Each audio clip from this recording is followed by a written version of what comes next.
Livro dos Monstros, episódio de hoje, Horror de Elmo, Hipogrifo e Homúnculo. Regras do D&D 5e.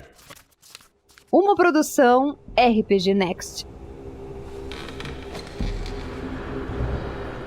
A primeira criatura então, o primeiro monstro do cast de hoje, é o Helmed Horror, que é o horror de Elmo. Sua ilustração, basicamente, é uma armadura completa, toda ornamentada, que ao invés de ter um humanoide, um corpo de uma pessoa vestindo essa armadura, parece ser um elemental do fogo, uma criatura feita de lava ou fogo, sem rosto, sem aparência. Então a armadura parece estar flutuando em volta desse corpo feito de fogo. E claro que, além da armadura, o monstro possui uma espada longa nas mãos, só que é uma espada longa feita com pedras preciosas, com um formato completamente diferente na lâmina, parecendo pequenos ganchos virados para cima, com muito ornamento, e também um escudo no outro braço. E o livro descreve o seguinte: esse constructo, tá explicado, é um constructo, possui inteligência, habilidade de raciocinar e ajustar suas táticas e uma devoção inabalável por seu criador, que persistem mesmo após o desaparecimento do seu construtor. Lembrando uma armadura de placas vazia e inanimada, o horror de Elmo serve sem ambições ou emoções.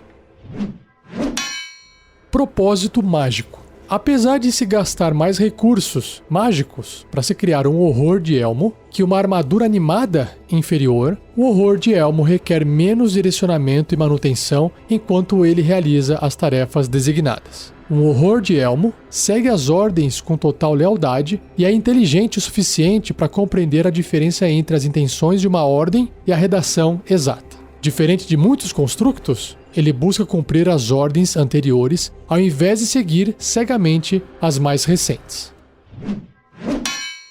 Esperteza tática. Um horror de Elmo luta com a astúcia de um guerreiro experiente, erguendo-se no ar enquanto ataca os personagens mais fracos e os conjuradores primeiro. Imagino eu que erguer no ar significa voar. Já vou descobrir. Porém, um horror de Elmo não possui o discernimento para mudar o meio ambiente, que poderia fortalecer ele no caso, ou de qualquer forma realizar medidas ativas para melhorar sua posição defensiva. Natureza de constructo. Por fim, o horror de Elmo não precisa respirar, comer, beber ou dormir.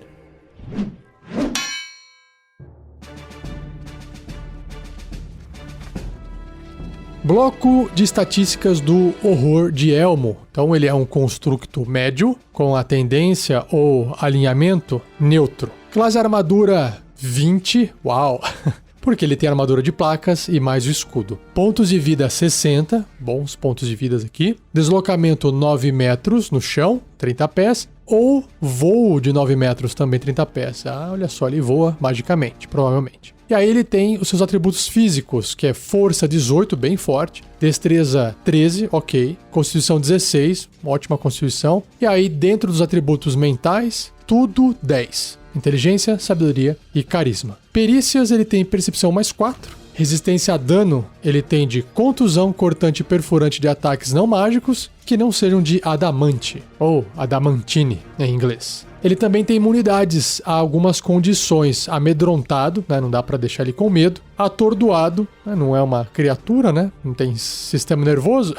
Cego, sim, não tem olhos ali. Enfeitiçado, não tem mente. Envenenado, não tem um corpo orgânico para envenenar. Exausto, paralisado, petrificado e surdo. Uau, bastante imunidade a condições. Sobre os seus sentidos, ele tem percepção às cegas de 18 metros, que é 60 pés, e ele é cego além desse raio. Interessante. E a sua percepção passiva é de 14. Em idiomas, ele compreende os idiomas do seu criador, mas não pode falar. E o seu nível de desafio é 4, ou 1.100 pontos de experiência. Ele também tem duas habilidades aqui. A primeira, imunidade à magia. Olha só, não é resistência, imunidade. O horror de Elmo é imune a 3 magias escolhidas por seu criador. Imunidades típicas incluem bola de fogo, esquentar metal, e relâmpago. São alguns exemplos, né? Mas você, como mestre, pode colocar qualquer tipo de imunidade, desde que tenha alguma justificativa ali. E essa é a brecha que o mestre tem para colocar ali uma criatura, às vezes, com uma imunidade a alguma coisa que os aventureiros estão utilizando muito, por exemplo, e se saindo bem, né? E também, além da imunidade à magia, ele tem resistência à magia. Ou seja, a criatura, o monstro, possui vantagem nos testes de resistência contra magias e outros efeitos mágicos.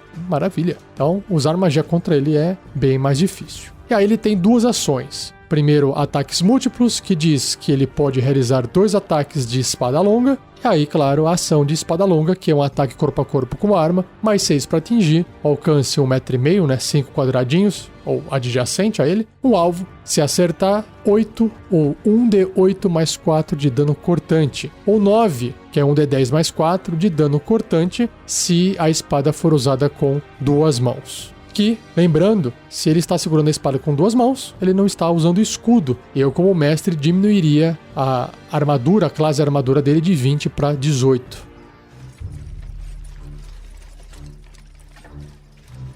Ideia de aventura. Bom, deu para perceber que o horror de Elmo é uma criatura que você pode ajustar ela através do seu criador e através dessa habilidade, né, de imunidade à magia, para poder deixar ele mais adequado à aventura que os aventureiros estão jogando. Eu faria uma aventura dentro de um castelo ou uma mansão cheia de armadilhas, com outras armaduras animadas e até talvez um fantasma. O criador poderia ser alguém extremamente triste ou revoltado com alguma coisa que aconteceu na vida dele. Talvez ele perdeu a esposa virou um fantasma que fica atormentando ele. Ele é uma pessoa talvez muito, muito rica e talvez alguém, os filhos, queiram, sei lá, tirar algo dele, o poder, o dinheiro, porque ele de repente ficou pirado e ele basicamente, através de magia ou até através de um contato com uma entidade de outro plano, talvez um demônio, teve acesso à construção desse horror de Elmo, que inclusive pode fazer com que as pessoas achem que esse rei ou esse nobre, né, que detém esse castelo ou essa mansão, tá ali sentado vestindo essa armadura, quando na verdade não é, né? É uma criatura que ele acabou criando. Ele pode ter criado com o sangue dele, né, para poder justificar esse vermelho da criatura. Claro que esse vermelho aqui pode ser qualquer outra cor também, né? Então é uma aventura curta, onde tem uma missão, que é investigar essa casa, explorar essa casa, vai ter esse clima um pouco mais sombrio, talvez mais gótico, e aí chega no final, pode ter uma luta direta contra esse horror de Elmo. Inclusive, a sala em que vai ocorrer essa luta pode ter algumas armadilhas, o que ficaria bastante interessante, né? Fosso, lâminas giratórias, pêndulos, dardos saindo das paredes, aí os aventureiros têm que se posicionar para lutar, mas cada vez que eles se posicionam num lugar, eles acabam pisando no piso ali e disparando algum tipo de armadilha. Tá aí, uma aventura simples, direta. Claro que eu não elaborei com detalhes, mas se você quer destrinchar ela e compartilhar, já sabe, fórum do RPG Next. Link no post ou acesse rpgnext.com.br. Seja você também um guerreiro ou uma guerreira do bem. Para saber mais, acesse padrim.com.br/rpgnext ou picpay.me/rpgnext.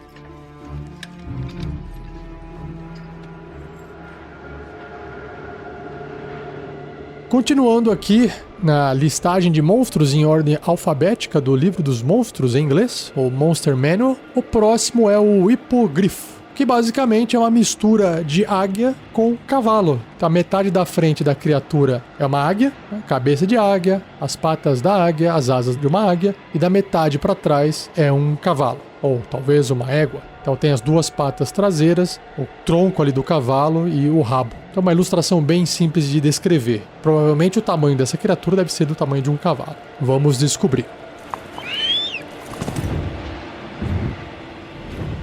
Hipogrifo. Uma besta de origens mágicas, perdida na história. Um hipogrifo possui as asas e membros anteriores de uma águia e a parte traseira de um cavalo, e a cabeça combinando os traços de ambos os animais. Olha, aqui na ilustração não dá para perceber, talvez o pescoço um pouco, mas parece muito mais de águia. Reclusos e onívoros. Os hipogrifos fazem parceiros para toda a vida e raramente se aventuram a mais do que alguns quilômetros de seus ninhos. Quando está defendendo seu parceiro ou filhos, o hipogrifo luta até a morte. Pode ser parceira também.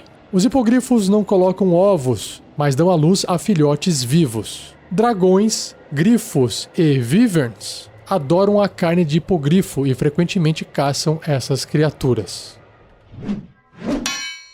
Montarias aladas. Um hipogrifo criado em cativeiro pode ser treinado para ser um companheiro de montaria leal. De todas as criaturas que podem servir como montarias aladas, os hipogrifos estão entre as mais fáceis de treinar e entre as mais leais quando treinadas apropriadamente. Então, basicamente, é um cavalo alado, só que no mundo de fantasia, né? Não é um Pégaso, é um bicho misturado. É uma opção de montaria alada para os jogadores.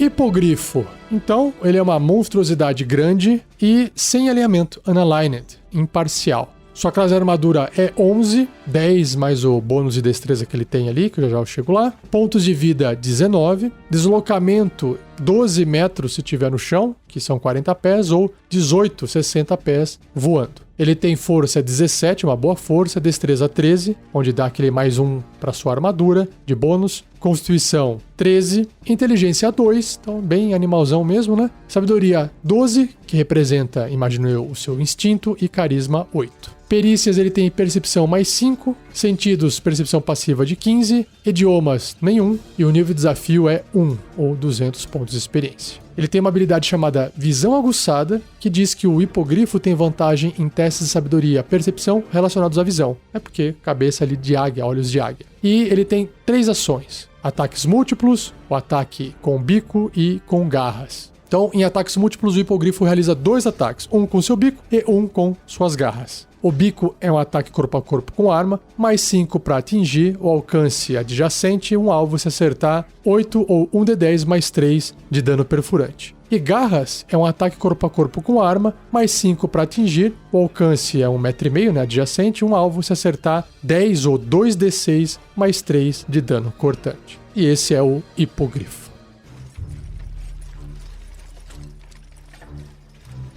Ideia de aventura. Bom, claramente, hipogrifo foi feito para ser uma criatura necessariamente que tem que ficar lutando, né, com os aventureiros, mas nada impede dos aventureiros estarem viajando para algum local, encontrarem um hipogrifo talvez machucado, que está agressivo e está defendendo o seu lar, ou até eles encontram um hipogrifo já muito machucado a ponto de morrer, e aí eles encontram filhotes abandonados ou filhotes que estão órfãos, né? E os aventureiros podem acabar pegando essas criaturas para treinar e transformar em suas montarias. Como a criatura pode demorar um tempinho para crescer, então vamos imaginar que é um cavalo parecido com um cachorro e até talvez uma águia. Acredito eu que demore 1 ano para ficar adulto. Então, nesse 1 ano, os aventureiros podem estar treinando e cuidando desses animais para que no futuro se tornem montarias aladas. E claro que esse futuro tem que condizer com o nível dos aventureiros. Também acho um pouco forte demais um aventureiro de nível 1 poder estar montando no hipogrifo, e ele até pode usar o hipogrifo como arma de combate, a não ser que você esteja numa mesa que talvez tenha, por exemplo, 3 personagens. Ou até 2, imagina um RPG onde você não tem muito jogador para te acompanhar, você é o mestre e você tem 2 jogadores, que pelo menos tem que ter 2, né, para poder jogar. E aí você tem ali, sei lá, um clérigo e um guerreiro, ou um paladino que mistura um pouco de magia e é um guerreiro, com talvez um feiticeiro para ter o lado da magia, né? E aí você tem ali 2 personagens e tem 2 grifos. Opa, 2 hipogrifos. E aí eles podem acabar usando, evidentemente, né, o hipogrifo como uma criatura para poder combater. Como ele é nível de desafio 1, tem 19 pontos de vida, vai acabar preenchendo essa lacuna da falta de outros personagens. No entanto, conforme os aventureiros vão ganhando níveis, né, o hipogrifo vai ficando cada vez menos relevante para um combate, mas mantém, ainda assim, a sua eficácia no transporte aéreo. Então, basicamente, a ideia de aventura é você pensar em como é que você iria apresentar o hipogrifo para os aventureiros. Talvez os aventureiros não precisem usar o hipogrifo, você não queira dar transporte aéreo para eles, mas eles precisam, talvez, encontrar os hipogrifos que estão sendo caçados. Eles estão sendo caçados por ou dragão ou por wyverns, que é aquele, né, tipo de dragão lá diferente. diferente, ou até grifos. Então, o papel deles é proteger os hipogrifos, ou resgatar os hipogrifos de uma região. Seria legal, né? Olha, a gente tem aqui uma fauna de hipogrifo em tal local, perto de uma montanha, e um dragão se mudou recentemente e começou a caçar os hipogrifos, e agora vocês têm que dar um jeito de espantar esse dragão. Tá aí uma aventura, e pode ser que a recompensa seja, né, alguns filhotes ou algum hipogrifo ali que possa virar montaria depois. Aí. São os meus insights para a ideia de aventura. Se você tiver a sua e quiser compartilhar, já sabe, fórum do RPG Next.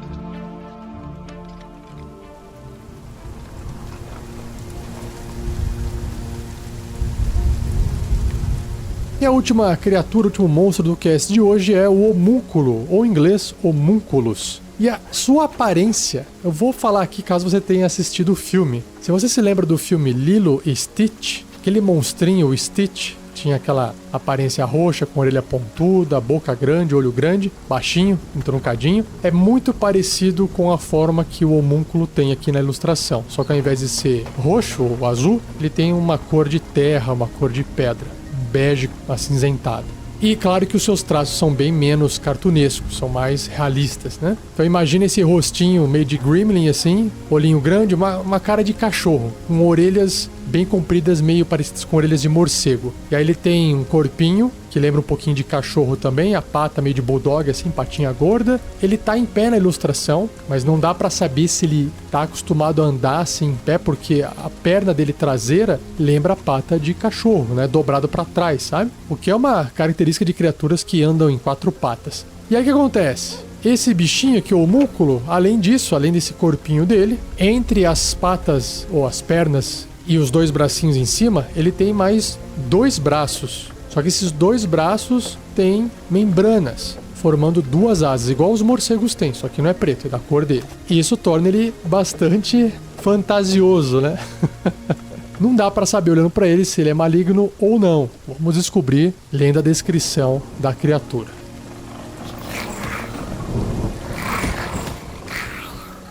Homúnculo. Modelando uma mistura de barro, cinzas, raiz de mandrágora e sangue. Nossa, raiz de mandrágora, eu lembro isso aqui no Harry Potter. E sangue, alguém pode canalizar a mágica rara de um ritual para criar um fiel companheiro do tamanho de um esquilo. Nossa, ele é pequenininho. Um homúnculo é um construto miúdo, né? E miúdo, também gatos são miúdos dentro do sistema, que age como uma extensão do seu criador, com ambos compartilhando pensamentos, sentidos e idiomas através de um vínculo místico. Um mestre pode ter apenas um homúnculo por vez. Qualquer criatura que criar outro sempre falha. E quando seu mestre morre, o homúnculo morre também. Mente partilhada. Um homúnculo sabe tudo o que seu criador sabe, incluindo todos os idiomas que o criador possa falar e ler. Da mesma forma, tudo o que o construto sente também é sabido por seu mestre, mesmo a grandes distâncias, considerando que ambos estejam no mesmo plano de existência. Funcionando como um espião, batedor, emissário ou mensageiro, o homúnculo é um servo inestimável para conjuradores engajados em experimentos secretos e aventura. Que bacana! Não conhecia essa. Vamos descobrir então o que tem no bloco de estatísticas.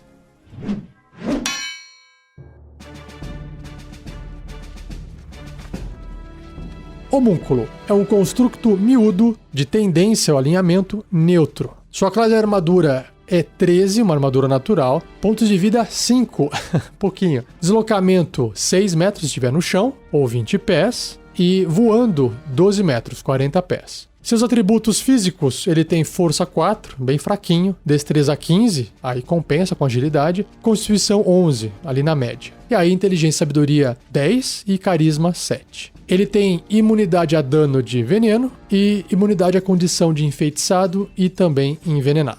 É porque afinal de contas ele é um construto, não dá pra envenenar, né? Nem enfeitiçar. Sentidos, visão no escuro, de 18 metros, 60 pés, e percepção passiva de 10, que não tem bônus nenhum. Idiomas, ele compreende os idiomas do seu criador, mas não pode falar. E o seu nível de desafio é 0, ou 10 pontos de experiência. Ele tem uma habilidade chamada vínculo telepático, que diz que enquanto o homúnculo estiver no mesmo plano de existência do seu mestre, ele pode transmitir magicamente seus sentidos para o seu mestre, e ambos podem se comunicar telepaticamente. Uau, isso aqui é bastante forte. E aí, em ações, ele tem a mordida. É um ataque corpo a corpo com arma, mais 4 para atingir, alcance 1,5 m, uma criatura. Se acertar, 1 de dano perfurante, e o alvo deve ser bem sucedido num teste de resistência de constituição, com dificuldade 10, ou ficará envenenado por 1 minuto. Se o teste de resistência fracassar por 5 ou mais, o alvo, ao invés disso, fica envenenado por 5 ou 1d10 minutos e inconsciente enquanto estiver envenenado dessa forma. Uau, que legal, muito bom. Então agora me acompanhe na última ideia de aventura do cast de hoje. Ideia de aventura. Bom, tendo essa informação sobre o homúnculo, eu, se fosse mestre, pararia para pensar em como conduzir talvez alguma coisa na aventura e conversaria com os jogadores sobre isso. Então, por exemplo, tem ali um mago, e o mago, ou até um feiticeiro, ou até, por exemplo, um personagem que é capaz de fazer magias e quer ter um companheiro, né? Então vamos supor que você tem um grupo heterogêneo, tem guerreiro, tem clérigo, sei lá, tem druida, feiticeiro, bruxos, né? Bem misturado. E aí alguém desse grupo quer ter esse companheiro, e aí o mestre fala, beleza, olha só, você não pode ter esse companheiro agora, mas eventualmente quando você estiver se aventurando e até talvez evoluindo e tendo acesso a algumas magias, eu permito você construir o seu homúnculo. Por exemplo, o mago, ou até o ladino, se eu não me engano, consegue emprestar umas magias de mago, né? Conforme ele evolui ali pro nível 3, e aí ele pode acabar fazendo um ritual para poder ter um companheiro animal. E aí poderia ser o homúnculo. Só que para isso, né, tem que juntar esses componentes, né? Barro, cinzas, raiz de mandrágora e sangue. Então, por exemplo, o barro é fácil de achar. Cinzas, você fala, pô, cinzas do quê? Talvez durante a aventura vai ter algum tipo de combate e você fala, bom, eu vou colocar aqui uma vila que foi incendiada pelos monstros e aí o personagem que passar por lá vai poder recolher essas cinzas, porque, sei lá, são cinzas e mais cinzas, cinzas de uma casa, cinzas de talvez de uma igreja que pegou fogo e aí tava num território abençoado, esse tipo de coisa, né? Pra não ser, sei lá, cinza de qualquer coisa. Senão você põe fogo numa folha de árvore e faz cinza, né? Não, talvez uma cinza um pouco mais elaborada. Já a raiz de mandrágora, talvez tenham que visitar um druida ou fazer uma missão para alguém mais vinculado à terra, ou até se estiver na cidade, alguém que está fazendo algum tipo de ingrediente lá, enfim. E a parte do sangue, né? O sangue é do próprio criador ali, que vai ter que fazer um pequeno sacrifício. Talvez ele tenha que cortar com uma adaga, né? Especial. E aí, outra coisa, né? Alguém pode canalizar a mágica rara de um ritual. E aí sim, né? Que mágica que é essa? Onde essa mágica existe? Quem é que sabe esse ritual? E aí você pode colocar qualquer tipo de desafio para poder chegar até essa informação e isso ser mais uma parte da aventura. E aí quando o personagem passou pelo nível 1, passou pelo nível 2 e chega no nível 3, ele adquire todos esses conteúdos e informações para criar esse homúnculo. E aí, claro, é um asset valioso para o personagem? Com certeza. É mais forte do que um familiar tradicional. Mas aquela coisa, se ele não cuidar desse homúnculo e usar e abusar dele, pode ser que ele perca. Porque o bichinho tem 5 pontos de vida. Basicamente, leva uma flechada, já era. Então, da mesma forma que o mestre dá, entre aspas, o mestre pode tirar se estiver sendo utilizado de forma inadequada ou até estragando a aventura. Talvez não precise matar o homúnculo, talvez capturar o homúnculo e fazer com que os personagens queiram ir até lá. Será que os outros vão querer ir junto? Será que, pô, você só atrapalhou a gente todo esse tempo e agora quer atrás desse bicho aí, faz outra magia aí, se vira com outro bicho, por que você quer esse homúnculo? Não, né? Tem o meu sangue lá, tem um ritual super específico, eu paguei caro, sei lá, e aí, vamos lá, tá, eu aprendo a usar ele, eu juro que eu não vou mais usar dessa forma, porque esse vínculo telepático do homúnculo, mais a capacidade de voo dele, pode trazer uma vantagem enorme para a equipe, e o mestre tem que estar preparado para isso. Mas, que é divertido, é. Então você pode iniciar a construção de uma aventura com base nessa pequena descrição sobre como se faz, como se constrói esse construto homúnculo. E aí você starta a sua aventura com os seus jogadores.